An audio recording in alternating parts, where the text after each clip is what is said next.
Hello friends, सत श्री अकाल, अदाब, नमस्ते, welcome back to our channel Ilahi reaction. आज हम लेकर आए हैं अपने चैनल पे रिएक्शन जिसमें हम रिएक्ट करने वाले हैं Saudi Arabia celebrating Riyadh season in that saddest moments.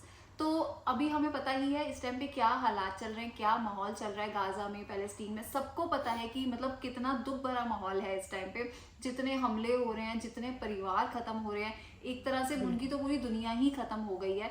तो आज की वीडियो से पता चलेगा कि सऊदी अरेबिया का उसमें क्या पार्ट है, सऊदी अरेबिया क्या उनके लिए कर रहा है और वो कौन सा अपना सीजन है और कौन सा रियाद सीजन है वो बना रहे हैं। हमें रियाद सीजन की ज़्यादा नॉलेज नहीं है, मतलब मुझे नहीं पता कि व्हाट इज़ रियाद सीजन। अगर आपको पता है तो आप कमेंट सेक्शन में ज़रूर बताओ। बाकी इस वीडियो को देखते हैं तो फिर बात करेंगे इसके बारे में। जो भी हालात गाजा में हम देख रहे हैं या फलस्तीन के जो हालात चल रहे हैं वो वाकई में बहुत ज़्यादा दुखदाई हैं, क्योंकि जो फोटोज़ हमारे सामने आती हैं वो तो बिल्कुल देखने नहीं होती। इतने ज्यादा छोटे छोटे बच्चों को चोट लगी हुई है, कितने बच्चे खत्म हो रहे हैं, कितने परिवार बिछड़ गए हैं। मतलब कुछ फोटोज तो ऐसी होती है जिनके बारे में मैं बात भी नहीं करना चाहती, क्योंकि जब मैं वो फोटोज याद करती हूँ अपनी माइंड में तो मैं बहुत ज्यादा इमोशनल हो जाती हूँ।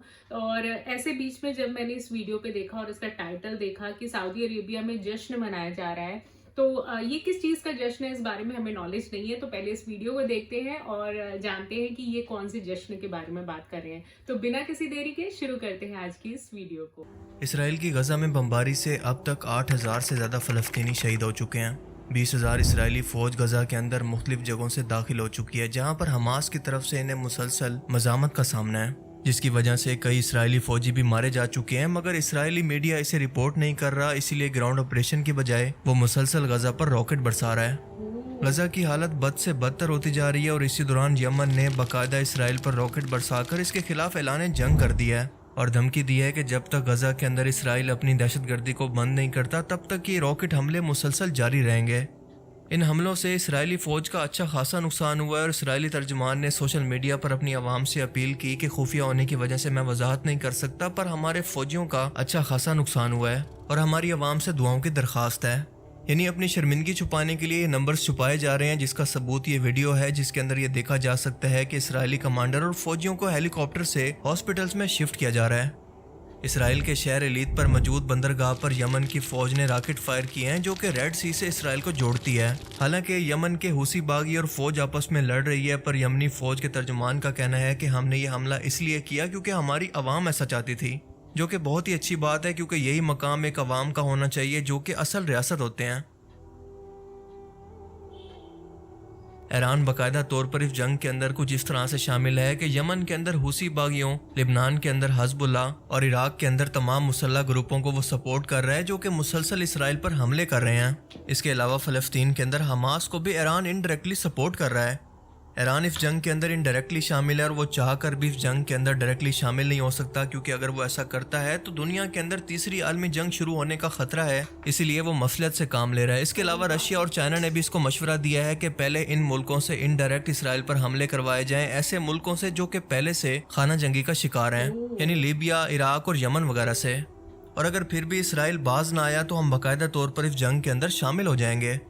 जबकि दूसरी तरफ हमास के तर्जुमान का सोशल मीडिया पर यह बयान है कि हमने इसराइल की 20 फौजी गाड़ियों को तबाह कर दिया है, इनके कई फौजी मारे गए हैं। ये तो अभी शुरुआत है क्योंकि अभी हमें बहुत कुछ करना है। हम गजा को इसराइली फौजियों का कब्रिस्तान बना देंगे। तुम जंग के 1 महीने के बाद अपना एक फौजी कैदी रिहा करवाने का झूठ बोलकर खुशियां मनाते रहो, लेकिन इस तरह से तो तुम्हें अपने 20 कैदियों को छुड़वाने के लिए 20 साल लगेंगे। याद रहे कि गजा पर ज़मीनी ऑपरेशन के दौरान इसराइली फौजियों ने एक फौजी कैदी को हमास से बाजियाब करवाने का दावा किया था, जिसे हमास ने झूठ कहकर पूरी दुनिया के सामने इनकी बेबसी का पोल खोल दिया है। अब इस तमाम तर सूरत हाल के अंदर सऊदी अरेबिया का किरदार क्या होना चाहिए था, आप ज़रा सोच कर बताएं कि 46 इस्लामी मुल्कों की फ़ौज जिसका सरबराह है जनरल राहील शरीफ, OIC की सरबराही होते हुए भी बजाय इसके कि मुस्लिम उम्मत को इकट्ठा करके इसराइल के खिलाफ कोई मज़ामत की जाती, कोई सख्त इकदाम उठाए जाते, राहील शरीफ को यह हुक्म मिलने वाला है कि यमन से, क्योंकि पहले भी बागी सऊदी अरेबिया पर रॉकेट फायर कर चुके हैं और अब भी इसराइल पर यह हमला हुआ है, तो कहीं ऐसा ना हो कि दोबारा से सऊदी अरेबिया पर यह हुसी बागी हमला कर दें। राहील शरीफ को अनकरीब एक मिलिट्री ऑपरेशन का यमन के अंदर हुक्म दिया जाएगा। लेकिन अफसोस कि यह फौज गजा के अंदर अमन कायम करने के लिए अब तक बाहर नहीं निकली। कल ही सऊदी वजीर दिफा अमेरिका के दौरे पर पहुंचे और ये पैगाम पहुंचाया है कि सऊदी अरेबिया अब भी इस मुआहदे के लिए तैयार है जिसके मुताबिक इंडिया से होते हुए इसराइल और इसराइल से यूरोप तक तमाम मुल्कों को कनेक्ट किया जाना था, और इसने इसराइल को तस्लीम करके इसके साथ सफारती और ट्रेड के तमाम मामलात कुछ ही दिन में शुरू करने थे। यानी इसराइल को कबूल करके फ़लस्तीन का सौदा करना था, जो कि मैंने लास्ट वीडियो के अंदर भी आपको बताया था, जो कि यूट्यूब ने डिलीट कर दी थी। और बदले में अमेरिका को बस सऊदी अरेबिया को हर तरह के हमले से सिक्योरिटी फराहम करना थी। और अब तो ये मुआहदा इसलिए भी ज़रूरी हो गया है कि जब से हूसी बागियों ने इसराइल पर हमला किया है तो सऊदी अरेबिया के हुक्मरानों को बस अपनी फिक्र पड़ गई है कि कहीं उनका इक़्तिदार ना छिन जाए। फिर चाहे इसके बदले में हमारे फ़लस्तीनी भाई मरते हैं तो मरते रहें, लेकिन हमारी तरक्की नहीं बंद होनी चाहिए। सऊदी अरेबिया के ये हुक्मरान इस हद तक गिर चुके हैं कि इस वक्त के अंदर भी इन्हें सिर्फ इसराइल के साथ डील और मुआहदा ही नजर आ रहा है। शर्म से डूब मरने का मकाम है। बिल्कुल याद रखें कि मैं सऊदी अरेबिया की आवाम की बात नहीं कर रहा, बल्कि इसके बेइस हुक्मरानों की बात कर रहा हूँ। वो इस दुनियादारी को तरक्की कहकर अपनी दौलत के नशे के अंदर अंधे हो चुके हैं। इन्हें गजा के अंदर सिर्फ अमन इसलिए चाहिए कि इनका विजन 2030 पूरा हो सके। इसके बदले में बेशक गजा हाथ से जाता है तो चला जाए, इनको कोई फर्क नहीं पड़ता। लेकिन याद रखें कि नेतन्याहू और ज़ोयनिस्ट का मानना है कि खुदा ने ग्रेटर इसराइल की सरजमीन हमें देने का वादा किया है, जो कि हम हासिल करने के बहुत करीब हैं। वो ग्रेटर इसराइल जिसमें सऊदी अरेबिया का बहुत सारा हिस्सा भी शामिल है, जिसका मतलब है कि सऊदी अरेबिया भी अनकरीब फ़लस्तीन के बाद इन यहूदी ज़ोयनिस्ट की साजिशों का मरकज बनने वाला है। ऊपर से सोने पर सुहागा कि इसी गम और दुख की सूरत हाल के अंदर जहां पर गजा पर बमबारी और तबाही जारी है, सऊदी अरेबिया के शहर रियाज के अंदर रियाज सीजन का बाकायदा तौर पर इफ्तिताह कर दिया गया है, जिसके अंदर मशहूर सिंगर शकीरा इसको होस्ट कर रही है।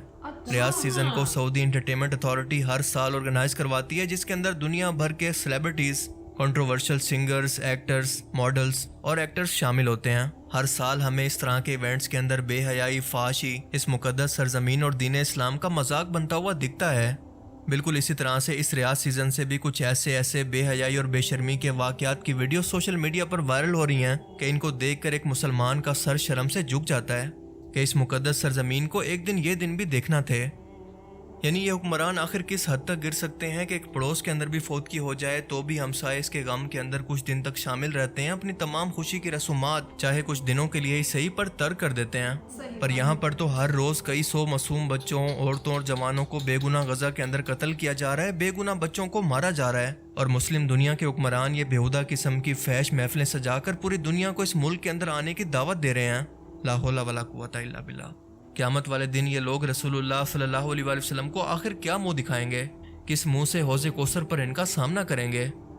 इस मुकद्दस सरजमीन ने तो पूरी दुनिया के मुसलमानों को इकट्ठा करके इनको लीड करना था, तमाम मुस्लिम उम्मत की जिम्मेदारी इसने उठानी थी। मगर अफसोस के दुनिया की मोहब्बत और 4 दिन की चांदनी ने नयाश हुक्मरानों को बिल्कुल अंधा कर दिया है, और इसी तरह से ये क़यामत के दिन भी उठाए जाएंगे। अल्लाह ताला से दुआ है कि वो मजलूम फ़लस्तीनियों की गैबी तौर पर मदद फरमाए और इन मुस्लिम हुक्मरानों को थोड़ी सी गैरत अता फरमाए। बाकी आप इस बारे में क्या सोचते हैं, अपनी कीमती राय का इजहार कमेंट सेक्शन में ज़रूर करें। I will see you in the next video. सही बात है यार, मतलब ये वीडियो देख के मुझे भी ऐसा लगा, जैसे वीडियो के बीच में वो भी बोल रहे थे कि जो नेता लोग होते हैं उन लोगों को कुछ इतना ज़्यादा फर्क नहीं पड़ रहा होता। वो लोग तो अपना खुफिया जगह पे बैठ जाते हैं और वहाँ बैठ के वो अपना करते रहते हैं कि हाँ हमें ट्रेड करना है। मेन उनके लिए क्या है, जैसे कि इन्होंने भी वीडियो के बीच में बताया कि उन्होंने 2030 का एक टारगेट सेट किया हुआ कि 2030 तक हमें इतना ट्रेड करना है। उनको कोई फर्क नहीं पड़ रहा गाजा में लोग मर रहे हैं, उनको कोई फर्क नहीं पड़ रहा कहाँ पर दुनिया तबाह हो रही है, बच्चों के साथ क्या हो रहा है, they don't care about it. उनको सिर्फ है कि हमारा व्यापार चलना चाहिए, हमें प्रॉफिट होना चाहिए। तो ये हर जगह पे है, ये सिर्फ यहाँ की बात नहीं है, हर जगह पे है। और ये बात देख के भी बहुत बुरा लगा कि सही बात है, सऊदी अरेबिया भी एक मुस्लिम कंट्री है और उनको तो इनका साथ देना चाहिए, मतलब उनको अपनी वॉइस रेज करनी चाहिए सो दैट कि किसी को लगे कि ठीक है उनके साथ भी कोई है, ताकि वहाँ पे जो है ये इतने जो हमले वगैरह हो रहे हैं वो सब सेटल हो जाए।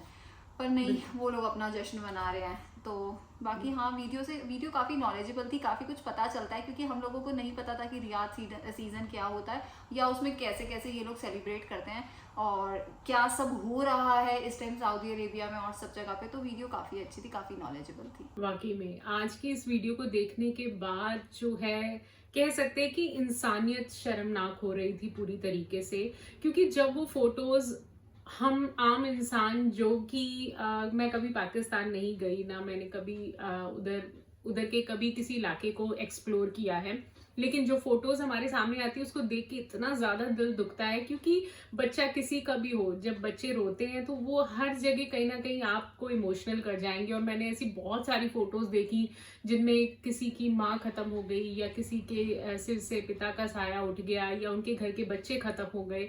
वो वाकई में फोटोज देख के आप थोड़ी देर के लिए तो आप बिल्कुल चुप ही हो जाते हो कि क्या बोलें। और ऐसी तस्वीरों में जहां पर सऊदी अरेबिया को जो है गाजा का और बाकी देशों का, पाकिस्तान का साथ देना चाहिए, ऐसी टाइम पर वो इस तरीके का जश्न मना रहे हैं जो कि बहुत ही शर्मनाक बात है।